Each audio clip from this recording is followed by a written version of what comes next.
Yeah. All right, we're joined live this hour by EBW Music. He is a musician. Is one of the just baddest dudes I've seen doing kind of all kinds of work out here in LA and I'm sure beyond. He's gonna tell us more about it. Um, and I would normally say, hey, let's start off, at the beginning, tell us how you got involved in music. But you know what? Let's hear a track first. Let's hear some music first. Yeah, yeah. It's some stuff I'm working on. It's just fresh. I haven't even put it out. It's just some stuff I've been brewing on. I love hip hop music. I love jazz. I like all kinds of different types of music. So I always try to blend all the different type of styles together. So this one doesn't even have a title yet, but I'll call it Trumpet Cipher. Check it out.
That's a little snippet. Don't want to give too much away. Yeah, don't give away too But much.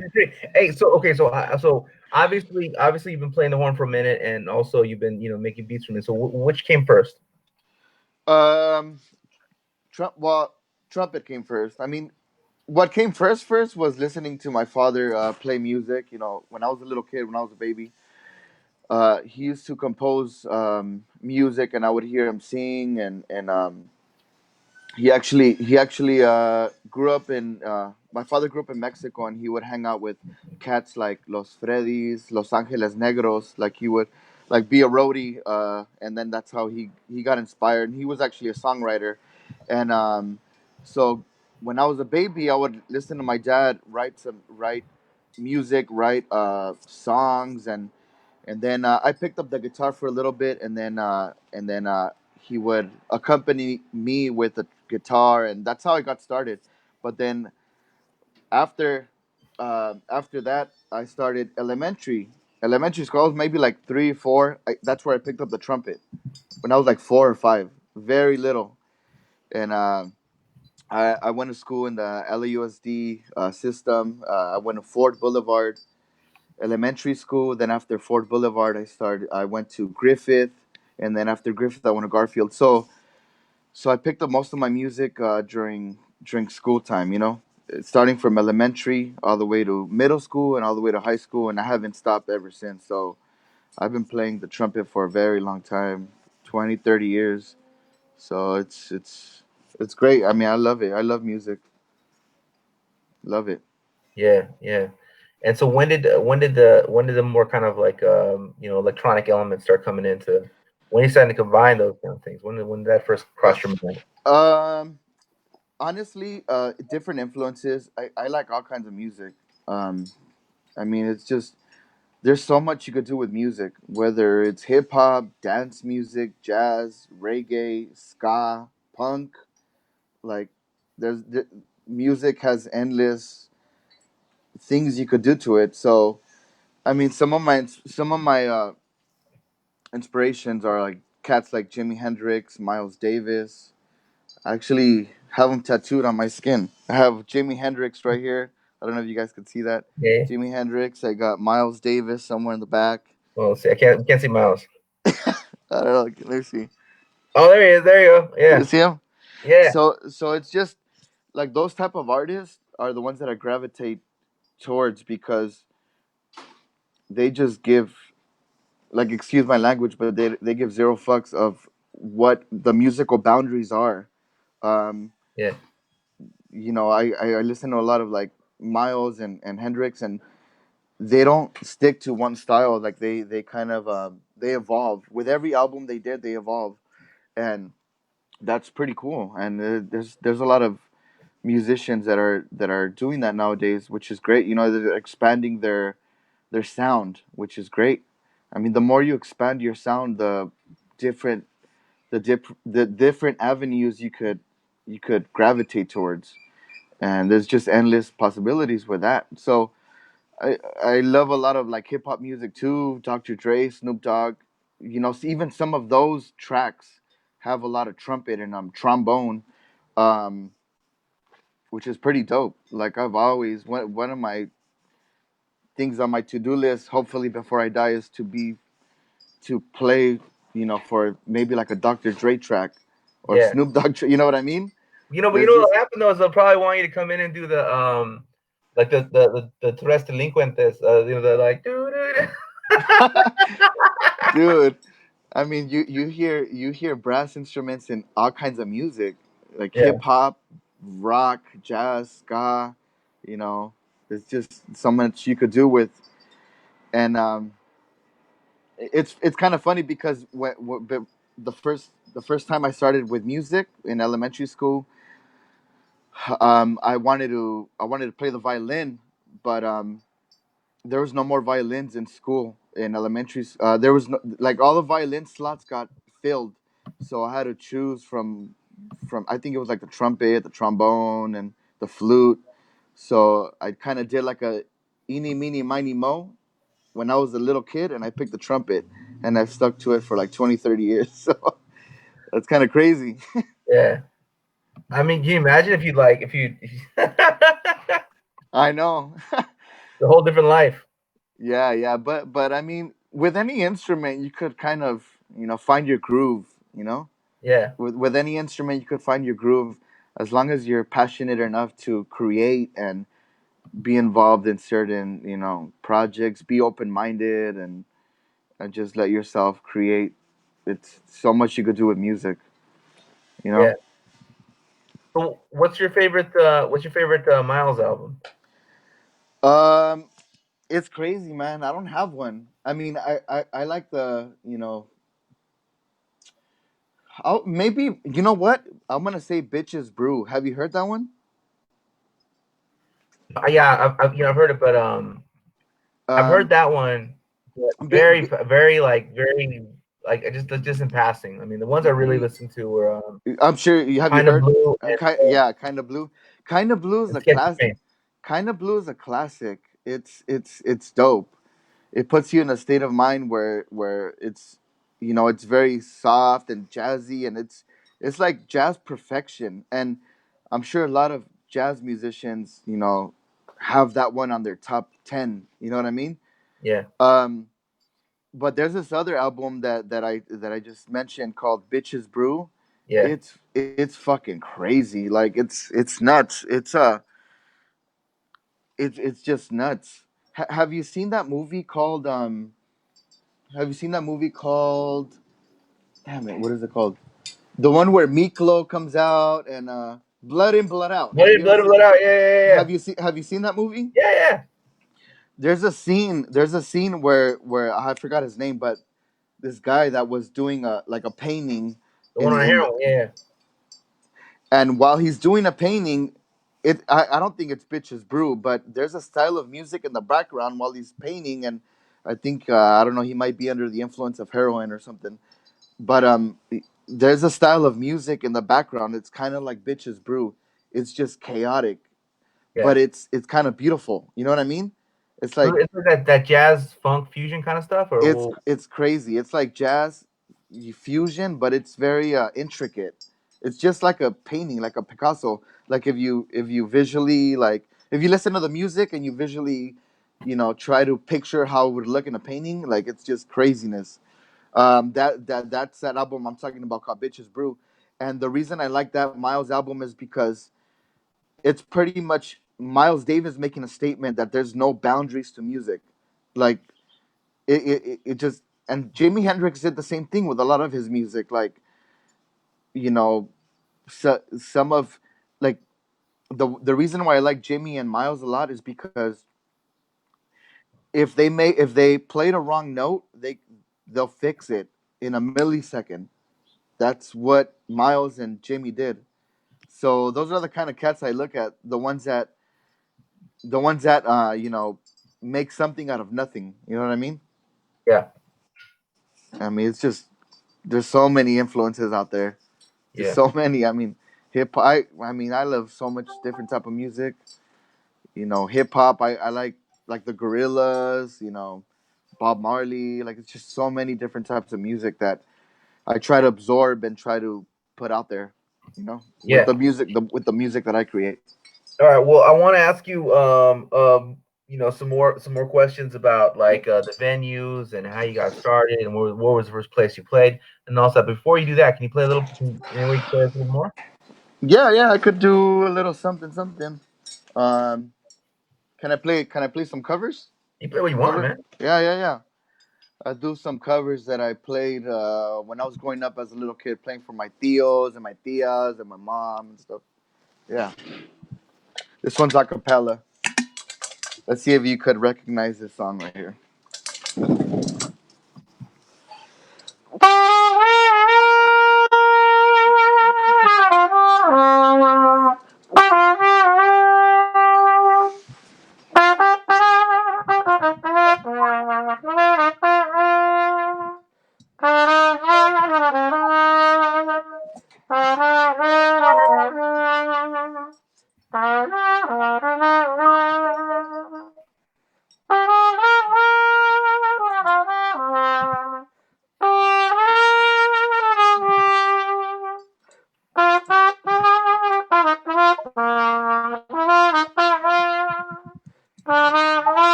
It's a little sabor of me.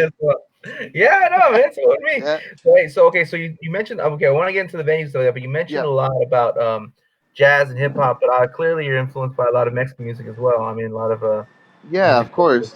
I mean, it's stuff I grew up listening to. Like mariachi. Los Angeles Negros, Los Yonix. I mean, of course, you got your Vicente Fernandez stuff in there, and it's just amazing, beautiful music. You know what I mean? And it's stuff I grew up listening to. It's just so many different type of stuff. Like it's funny growing up as a kid in LA. You listen to what's happening in the radio, and then you have your kickbacks with your family, and they're bumping Vicente, Los Tigres del Norte. So it's kind of like every genre of music. It's like a different language. So Yeah, you shove all those languages in your brain, and there's so many things you as an artist could create. You know what I mean? yeah, And honestly, it's like that's not even the case just only for music. That's the case of artists that paint, people that do videos, videography, like photography, people that do podcasts. Like there's just so many different types of influences out there for us, and that we could just take whatever little bits of different things and just be able to create. I mean, it's just not only with music, but it's with other avenues of art. You know what I mean? Yeah. So It's just yeah. does your trumpet speak Spanglish? I mean, like, well, You know what? It does. It does. You yeah, know, it yeah, does speak Spanish. Yeah, it does. I mean, that's what a lot of Hispanics grow up speaking, right? Spanglish. yeah, You know, I grew up in East LA, and you know, I loved it. I love East LA. It's like that's that's where, you know, I could play shows different in a different country or travel for a show here, travel. But once I'm by the Whittier, the you know the Whittier sign, East LA, right there on Whittier Boulevard, I'm home. You know what I mean? Like that's just yeah, you know, yeah. yeah, man. Man. It's just Where the 710, the 5, exactly. the I grew 16, up. the 10. I grew yeah. I grew up like I grew up 20 years of my life right by the 710, where the 710 and the 5 meet. Like that's where I grew up at, right there. Yeah. Where at? I mean, you don't have to mean like the street code. It was like borderline like East LA Commerce. You know the Commerce area? Yeah, yeah, Yeah, right there. I grew up there, right where the 710 and the 5 meet. You know, but I went to school in East LA, so I would you know I remember walking so you know as where a the kid. sorry, Uh huh. you know No, where I the remember cemetery is? walking the cemetery. Yeah, the cemetery not too far from like the King Taco, right there on Yeah, Olympic. Yeah. of course, Yeah, yeah, so, okay, so there's a little street called Sunil, right? You go down that way, and there was like a of panaderia. of course. Well, that's my dad. That's my dad's house. So that's my grandpa's house, and where my dad grew up. Oh wow. Yeah, So right there, the 5 and 710. yeah, man. So you know all about you know those streets right there. Yeah.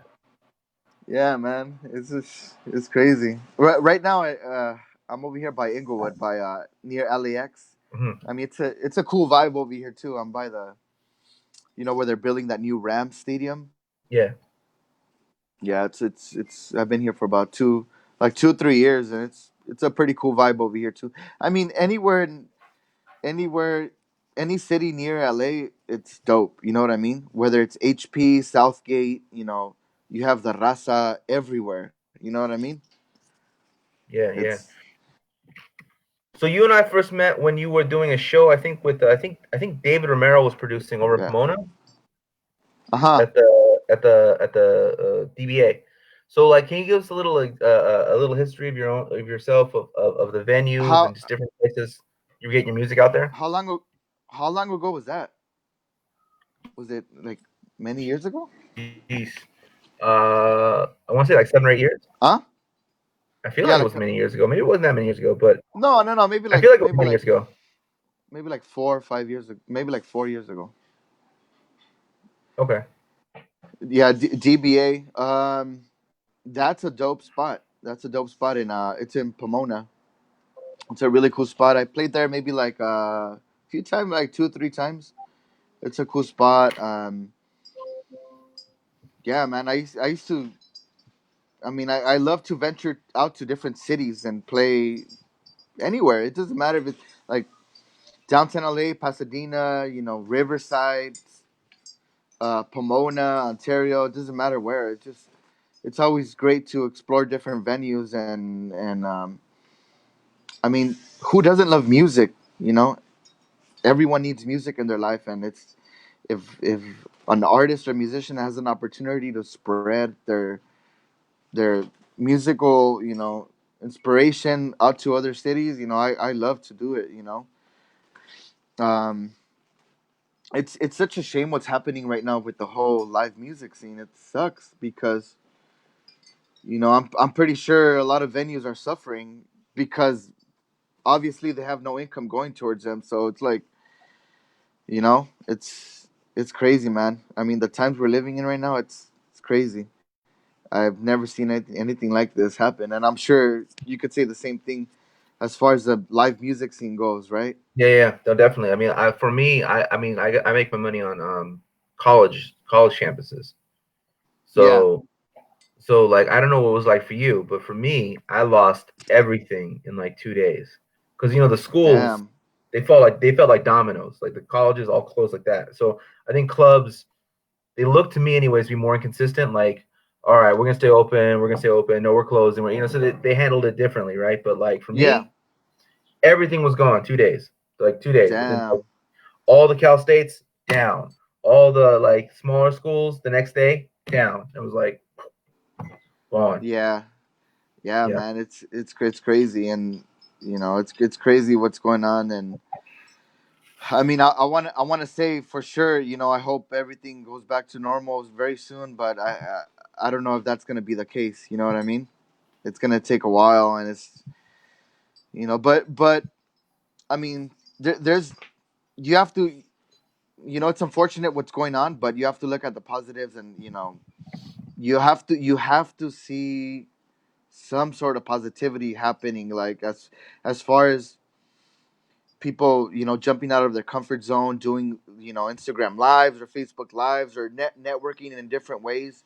I mean, we have to keep pushing, artists, people that are self-employed, people. You have to. And there's some people that are figuring it out. They're marketing different things, they're selling stuff online, it's like. And for me, it's like, it's kind of like opening, it's kind of like sparking some ideas in my brain. It's like right now I'm working on some new material, and it's like in my brain, I want to, I want to press some stuff on vinyl, and then sell some of the vinyls. I know vinyl's in, and it has a great sound, and you just have to find for different things that you could market and sell, and maybe stay afloat somewhat, try to make some sort of income. These bills are not going to stop.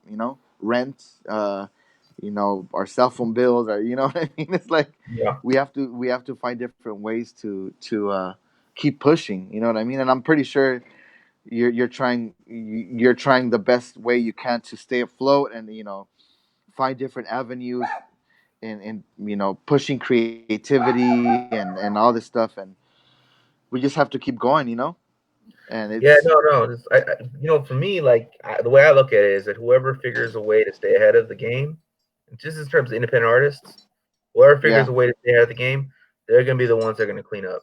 You know what I mean? Like when it comes out of this and like during this, if you figure a way to stay ahead, and you're like, and everyone else is like scrambling, like Yeah.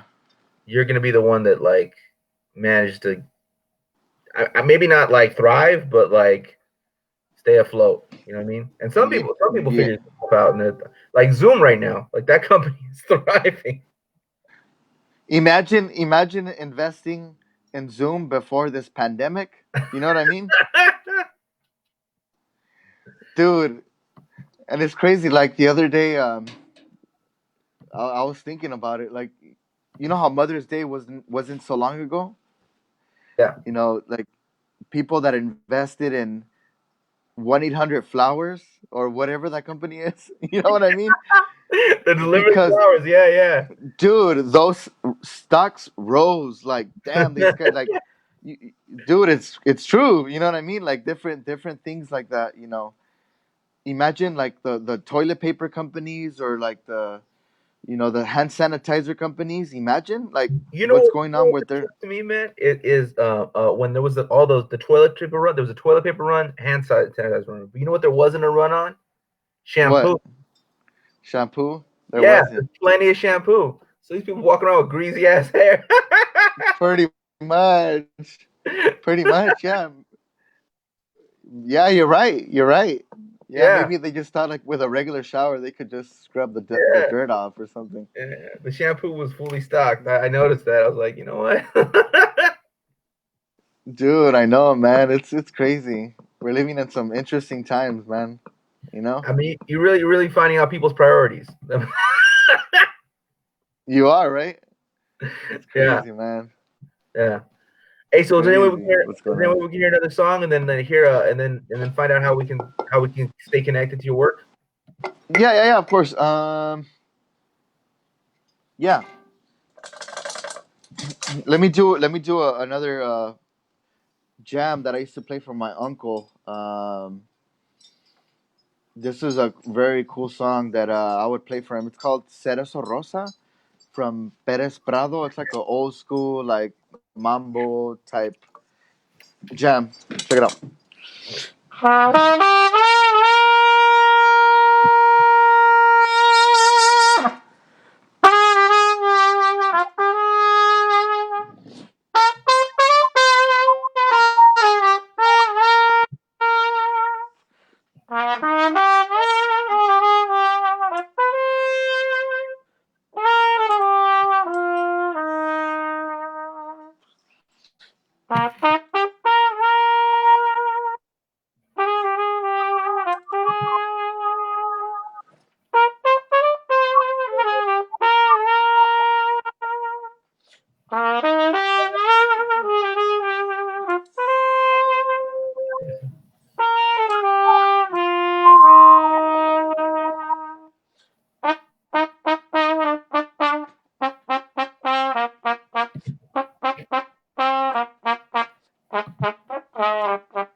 There we go. All right. Cheers, cheers, man. Cheers, man. Cheers. All right. So, how do people connect to your work, and how do people find out about how to stay in touch and support or not support, but Um, also your stuff and support? through through social media, through Instagram, EVDub, that's EVDUB and official. So EVDub official for Instagram and through Facebook, EVDub, that's EVDUB. Um, I'm gonna be posting up some new music that's coming out. I'm gonna make some new videos and just try to stay afloat. You know what I mean? With these Yeah. interesting times that we're in right now, and just try to stay creative. I love collaborating with different artists. I'm doing a lot of that right now, which is awesome too. Whether it's hip hop, jazz, ska, reggae, I collab with a lot of different bands, and that's always fun, man. You always learn from different bands, different styles, and it keeps you growing as a musician. The more musicians you play with, the more different styles you learn, and it's a great thing. You know what I mean? Yeah. Yeah. No, it's fantastic. Yeah, Maybe just one day just we can. keep a. Hmm? I said maybe one day we can do something. Yeah, for sure, man, for sure, for Yeah. sure. Hopefully after Yeah. hopefully this is over soon, and maybe I could do another show at the DBA. That would be awesome. That would be Yeah. Yeah. pretty awesome. Are you Yeah. staying in East LA right now, around that side of town right now, No, or no, no. I'm over, or what? I'm not too far from the. I'm not. Too, I'm the literary director at the Dawes Center, like right next to the DBA. Okay, so you're over there like by Pomona right now. Yeah, I'm out that direction. Yeah. So That's cool, man. Yeah. Hopefully, I could play at the DBA soon, and we can make something happen, man. yeah, yeah. Well, brother, it was good talking to you, man, and I hope to connect again soon. Thank you, brother. Thank you. Stay safe, man. Stay Yeah, you safe. too. Thank you, bro.